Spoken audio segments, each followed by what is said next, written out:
नमस्कार बंधुगण, कहानी दुनिया को आपण मानक स्वागत। आजिर कहानीर ना है पुराणा भूत नुआ भूत। गोटाए गाँव में बास करुले एक कृषक परिवार। सेमानंकर हले बलदरू गोटाए मरीजा फल दिने बाप पुओ दूरवर्ती कौहाटरू गोटाए नुआ बलद किणवाक बाहरिले।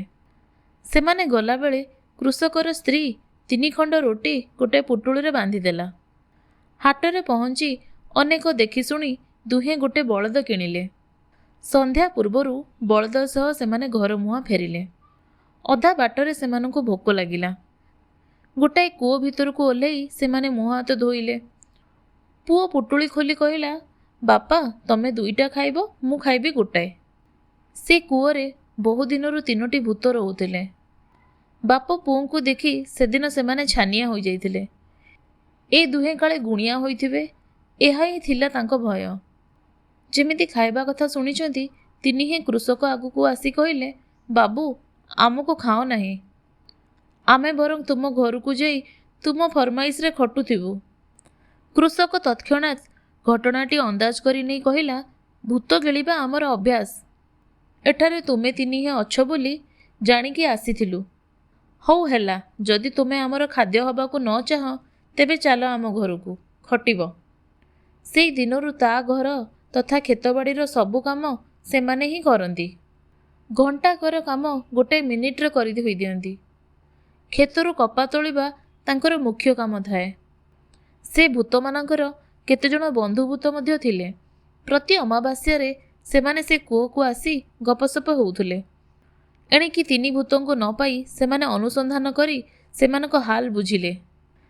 तांको भितरु जणे आसी कृषकर गोशाला भितरे 3 पुराणा भूतंको ठाब कला।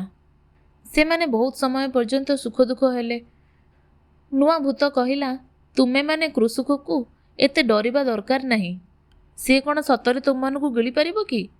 अच्छा मु अदृश्य होई रहूची, देखिबा सेमाने मोर कौन करि परुचंती। बाबूजी सेमानकू मारी देई हबो। सेमाने कथावार्ता होउचंती। कृषक आउ ता पुओ गोशाला भितरकू पसि आसिले। गोटाए नुआ मईसी को किछि रोग होई थाए। लुहा तताई चेंका देले से रोग भल हुए। कृषक ता पुओ को कहिला, नुआटा देहरे चेंका देबाकू हबो, जा लुहाटा भल करी ततेई आनिबू। नुआ भूतर हलक सुखीगला। संगे संगे से निज रूप धरी कृषकर गोड़ तले पड़ जाई कहिला, मते से कष्ट दियंतु नहीं, मते कपा भिणी आसे। कृषक सबु बुझी पारिला आउ कहिला, हौ कपा भिणीबू आ पुरुणा 3टा को भी भिणा सिखाई दबू।